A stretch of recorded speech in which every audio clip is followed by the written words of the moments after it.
Hi வணக்கம் மக்களே. US77 சேனலுக்கு உங்களை அன்புடன் வரவேற்கிறேன். நாம் இன்றைக்கி பரிக்கல் நோக்கிய பயணம். பரிக்கல் லக்ஷ்மி நரசிம்மன் பெருமாள் கோவில் மிகவும் பிரசித்தி பெற்றது. ஒரே நேர்கோட்டில் இருக்கும் 3 கோயில்கள். முதலில் பரிக்கல் போகிறோம், 2வது பூவரசங்குப்பம், 3வது அபிஷேகப்பாக்கம் அப்படின்னு இங்கே விழுப்புரம் மாவட்டத்தில் இது ரொம்ப பிரசித்தி பெற்றது. நீங்கள் எல்லோரும் வரணுன்றது என்னோடய அபிப்பிராயம். என் ஃப்ரெண்டுங்க எல்லாருமே இந்த கோயில் மூணு கோயிலும் ஒரே நாளில் பார்க்கணும் அப்படின்னு இங்கே உள்ளவங்க எல்லோரும் சொன்னாங்க. நாங்கள் பார்த்துட்டோம் 2-3 தடவை. 3 கோயில் சுவாதி நட்சத்திரத்தில் போய் பார்க்குறது மிகவும் விசேஷம். அதனால் நாங்கள் இன்றைக்கி பரிக்கல் லக்ஷ்மண் நரசிம்மன் கோயில் கொஞ்சம் வேலையெல்லாம் செஞ்சுருந்தாங்க. அதாவது எப்படின்னா கட்டுமான வேலை அவ்வளோ சூப்பராக. அப்படியே நாங்கள் போயிட்டுருந்தோம் லாஸ்ட்டு இயர்லாம்.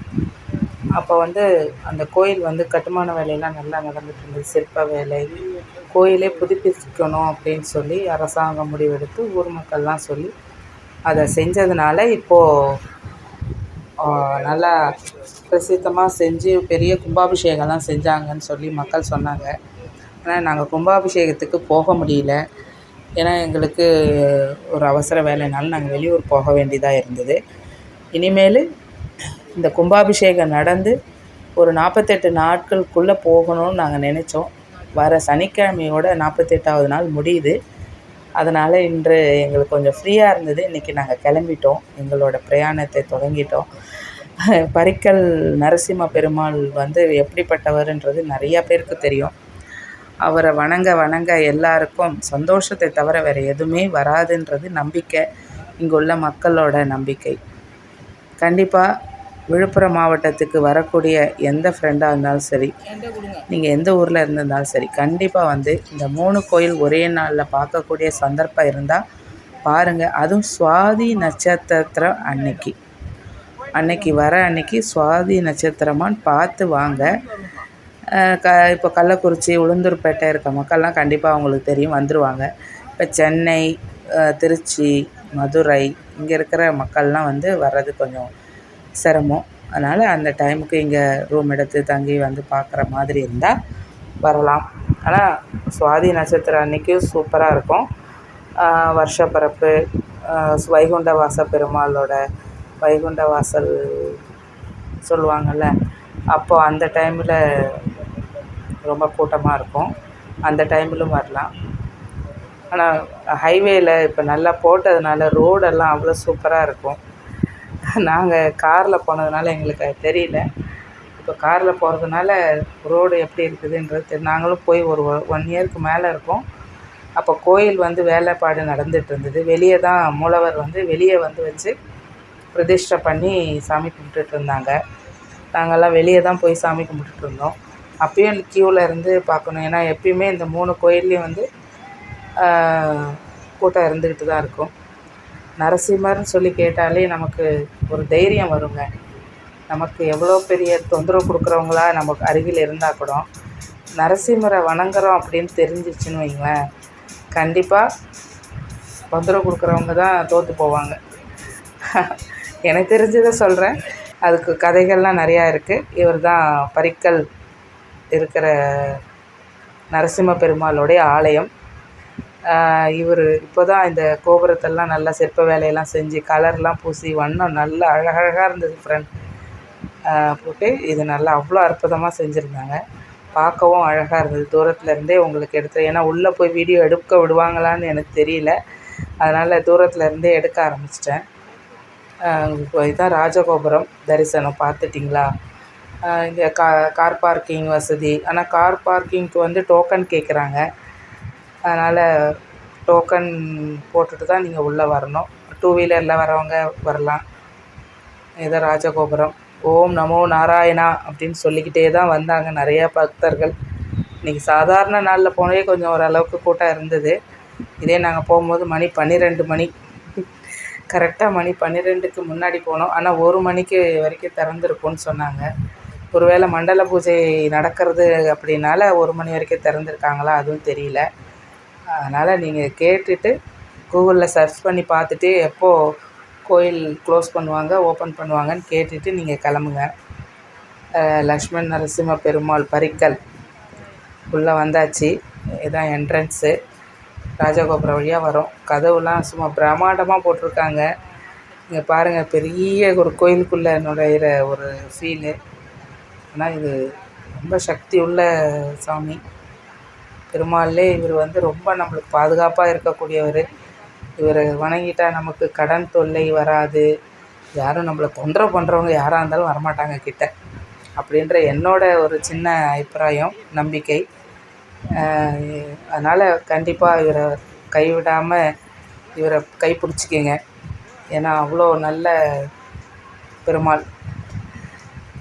குழந்தைங்க படிப்புக்கு நோய் நொடி இல்லாமல் இருக்கணும். நாங்கள் சாமி கும்பிட்டு வெளியே வந்துட்டோம். வெளியே சுற்றுப்பிரகாரத்தை எடுத்துகிட்ருக்கேன். உள்ளே எடுக்க விடலை. எதுக்கு சிரமம் கொடுப்பானே அப்படின்னு நினச்சிட்டு நான் ஃபோனை தூக்கி உள்ளே வச்சுட்டேன். ஏன்னா இப்போ தான் இது கும்பாபிஷேகம் நடத்தியிருக்காங்க, யாரையும் கஷ்டப்படுத்தக்கூடாது அப்படின்ட்டு வெளி பிரகாரம் இதான்.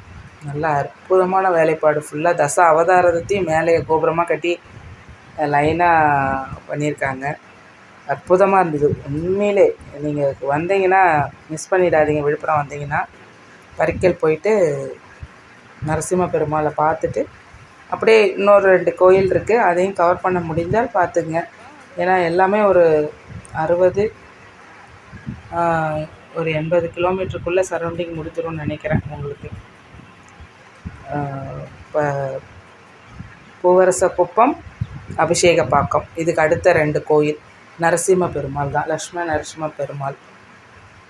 அதனால் ரொம்ப பாருங்கள், கோயில் சுற்றுப்பிரகாரத்தில் தென்னை மரத்துக்கெல்லாம் எவ்வளோ அழகாக ஃபீல்டு ஒர்க் பண்ணியிருக்காங்கன்னு நல்லா இருக்குது பார்க்கவே. அதுமாரி நடக்கவும் நல்லா இப்போல்லாம் புதுசு பண்ணியிருக்காங்க. பழைய செவுரு தான், ஆனால் நல்ல வேலைப்பாடு நடத்தியிருக்காங்க. அற்புதமாக இருந்தது உண்மையிலே. அந்த வேலைப்பாடு செய்த அந்த இன்ஜினியரு எல்லாருமே பாராட்டணும். எப்படி இருந்து தெரியுங்களா, பாழடைஞ்சு இருந்தது இந்த ஊர்லேயே இந்த கோயில். இது அப்படியே எங்களுக்கே கண்ணு பட்டுரும் போல இருக்குது. அவ்வளோ அழகாக செஞ்சுருந்தாங்க கோயில். சிற்ப வேலைப்பாடுலையும் சரி, ஃபுல்லாக அந்த சுற்றுப்பிரகாரம், வயசானவங்க கூட கீழே தடுக்கி விழ மாட்டாங்க, அந்தளவுக்கு நல்ல வேலைப்பாடுலாம் கீழே தரையில். ஆனால் வெயில் நேரத்துக்கு வந்துடாதீங்க, கால் சூடு தாங்கலை. ஆனால் நாங்கள் அந்த செவரோட நிழல்லே நடந்தோம், நல்லா இருந்துச்சு. இந்த செவருலாம் வேலைப்பாடு. இது பின்னாடி தான் லக்ஷ்மி நரசிம்மர் இருக்கார். சூப்பராக இருந்தது ஃப்ரெண்ட். வாங்களேன், வந்து ஒரு நாள் வந்து இவரோட அருள் பெற்றுக்கோங்க. சுற்றுப்பிரகாரத்தில் இவர் ராகு பகவான் நினைக்கிறேன், ஆனால் பின்னாடி பாம்பு இதோடு இருந்தார். அவர் அப்படியே கவர் பண்ணேன். அப்புறம் அப்படி எப்போங்க ஒரு ராகு பகவான் தான் நினைக்கிறேன். உங்களுக்கு தெரிஞ்சால் சொல்லுங்கள் ஃப்ரெண்ட். பாம்பு ஜடாமுடியோடு இருக்கார். சுற்றுப்பிரகாரம் பார்த்திங்களா, பிரம்மாண்டமாக இல்லை, ஏதோ புதுசாக ஒரு கோயிலுக்குள்ளே நுழைஞ்ச மாதிரி இருந்தது. அஷ்டலட்சுமிகளும் அந்தாண்ட பெருமாள், இந்தாண்ட பக்கம் அஷ்டலட்சுமி சுற்றுப்பிரகாரத்தில் மேலே கோபுரமாக வச்சு அவங்களுக்கு மழை வெயிலெலாம் படாமல் அழகாக செஞ்சு சிற்ப வேலைப்பாடு அற்புதமாக இருந்தது. எங்களுக்கு பார்க்கவே கண்கொள்ளாக காட்சியாக இருந்தது. கண்டிப்பாக நீங்கள் பரிக்கல் வந்தீங்கன்னா இது மிஸ் பண்ணாமல் பார்த்துட்டு போங்க. அவ்வளோ சூப்பராக இருந்தது. அதேமாதிரி உள்ளேயும் நல்லா தரிசனத்துக்கும் நல்லா வழிபாடு, நல்லா ஏசி பண்ணிட்டாங்க. மக்கள் வேர்த்து வெயிலில் வந்தால் கூட பெருமாளை நல்லா கூலிங்காக பார்த்துட்டு வரலாம், அவரோட அருளையும் வாங்கிட்டு வரலாம். அவ்வளோ நல்லா பிரம்மாண்டமாக பண்ணியிருக்காங்க. உண்மையிலே பாராட்டணும் கோயில் நிர்வாகிகளை. இந்த அளவுக்கு தமிழ்நாட்டில் இப்படி கோயில்கள்லாம் நல்லா இன்னும் ஃபேமஸ் ஆக போகுது நம்ம ஊர் அப்படின்னு சொல்லி தான் எனக்கு மனசில் ரொம்ப சந்தோஷமாக இருந்தது. பிரகாரத்தெல்லாம் சுற்றி பார்த்து இங்கே பாருங்கள், ஃபுல்லாக பிரகாரம். ஆனால் ஈவினிங் மார்னிங் டைமில் வந்தால் நல்லா வெயில் இல்லாமல் சூடு இல்லாமல் போகலாம். அதெல்லாம் செவரெல்லாம் புதுசாக பண்ணியிருக்காங்க. இப்போ தான் கோயில் எழுப்பி பண்ண மாதிரி இருக்குது. அவ்வளோ நல்லா இருந்துச்சு. இது வந்து பரமபத வாசல்னு சொன்னாங்க.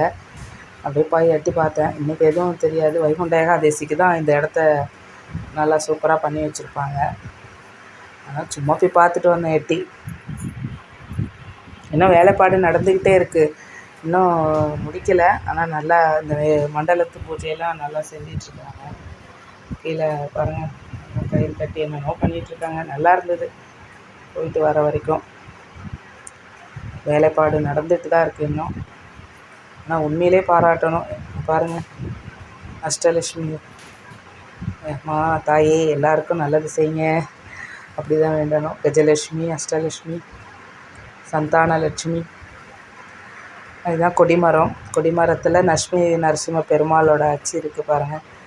கொடிமரத்தை தரிசிக்கிங்க.